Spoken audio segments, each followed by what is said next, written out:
So recently I took an 8-hour road trip to New Hampshire and I left just a little bit too late in the day and I wound up driving into nighttime. And it got me thinking just how much I was relying on my car. There are tons of games that explore this, the relationship between a person and their vehicle, but none do it quite as good as Pacific Drive. Pacific Drive is a first-person driving survival game set in an area of the world called the Olympic Exclusion Zone. And in this area, reality is collapsing in on itself. There are strange anomalies. There are lots of weird things that happen in these places. As of this recording, Pacific Drive is playable on PlayStation 5 and PC. After being suddenly whisked away to what seems like an alternate dimension, players are met with what seems like a shoddy looking station wagon. Once it's parked in a strange garage, players have the ability to upgrade and repair the station wagon and its components. And that's because the car isn't just your form of transportation, it's also your protection. There's a pillar of concrete that'll sometimes try to uppercut your car.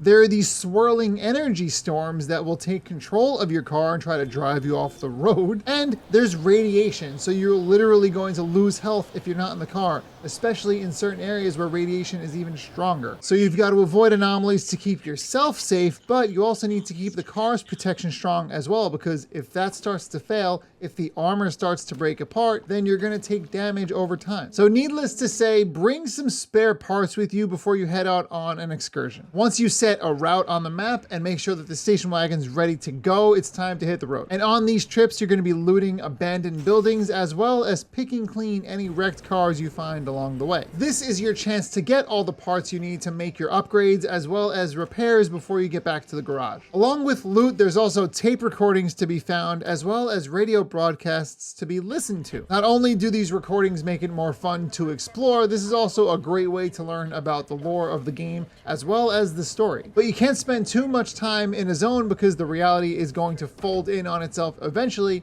You'll hear a siren go off and then you know it's time to go.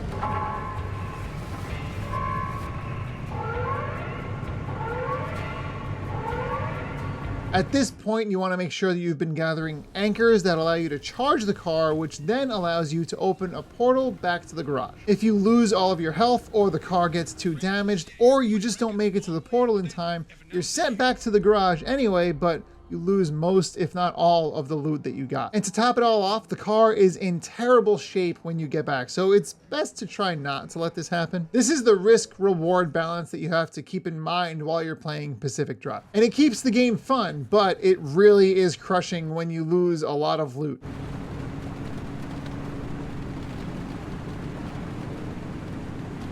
Without a doubt, Pacific Drive's most standout feature is its presentation. The game's music quickly goes from this subtle, eerie tone that isn't quite settling, but it's not at all intense, to a much more aggressive synth that lets you know that you're probably in danger.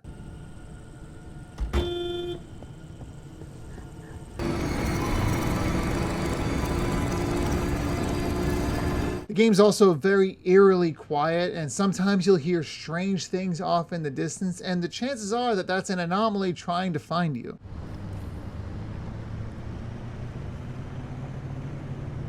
The sounds that the car makes, not only while you're driving it, but also while you're repairing it, just feel right. And the actual soundtrack for this game perfectly sets the tone.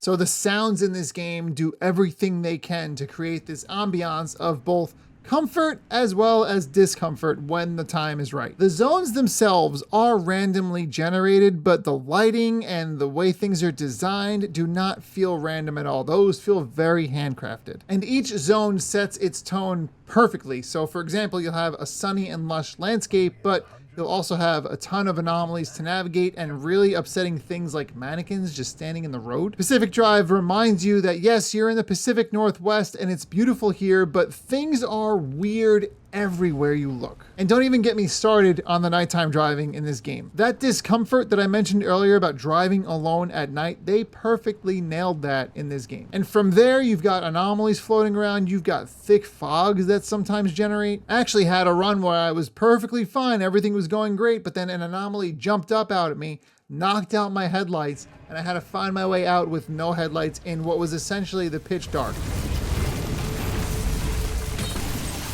But all of these little scenarios are the emergent gameplay that you can expect while you're playing Pacific Drive. It puts a lot of pieces on the table, and you'll wind up poking and prodding each one along the way. And so Pacific Drive uses not only the game's environmental design to tell its story, but it uses those audio logs I mentioned earlier as well. And these audio recordings and audio messages are basically the only way that you're going to enjoy the story of Pacific Drive. You'll see some hints of story along the way. You can read logs in the game, but the real meat of the story is through audio. But working through the story can become a bit of a challenge given how Pacific Drive handles its difficulty. Sometimes it's an easy drive through the apocalypse. You just have to avoid some anomalies here and there, do some scavenging, don't linger, and get out of there, no problem. And other times you're going to find yourself in a zone that's extremely volatile that requires you just to leave. You can't even do any scavenging, you just have to hope you survive. And so when it comes to the story missions of this game, I would say they get more difficult as the game progresses, which makes perfect sense.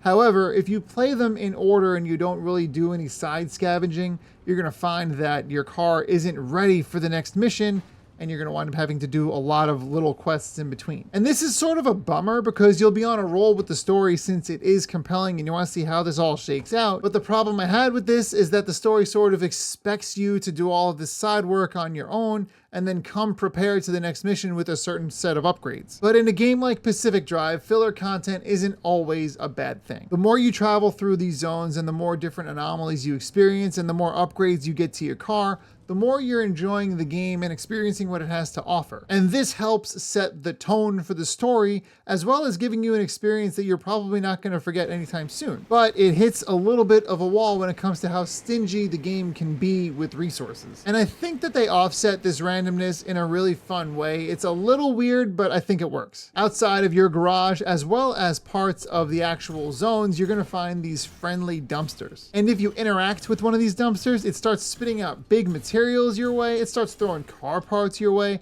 it starts filling in the gaps for things that you just might need in that moment. And this is how the game sort of saves itself from forcing you to rely on randomness, although some of the later upgrades do rely on you taking bigger risks. But I would say that's pretty expected at that point. Pacific Drive is a beautifully crafted, supernatural survival game. It delivers on that fantasy of driving a hero car that can successfully navigate otherworldly situations. And the game builds tension by expertly utilizing audio-visual design. And the result of that is areas that feel really substantial and unique. The Olympic Exclusion Zone is unsettling, dangerous, full of lore, and ultimately exciting to visit. Although Pacific Drive does wind up relying a bit too heavily on luck as the game progresses, its narrative will keep you coming back to finish the ride. So if you're a fan of survival games that have a really good story, then I think Pacific Drive is right up your alley. And for me, I couldn't believe the timing. I had played this game a little bit before my trip, and then I started playing it more when I came home. You would think I'd be sick of driving at that point. So what do you think of Pacific Drive? Have you played this game, or are you just thinking about getting it? Let me know in the comments. What are your favorite road trip snacks? What would you bring with you into the Olympic Exclusion Zone if it were a real place? You know, besides a super-powered station wagon. If you liked the video, make sure you like the video. And if you really like this video and you want to see more videos like this, then make sure you subscribe to this channel. And thank you for letting me talk your ear off about Pacific Drive. We'll be back to our normal setup soon. I'm using my PC, so I have a mic that actually works.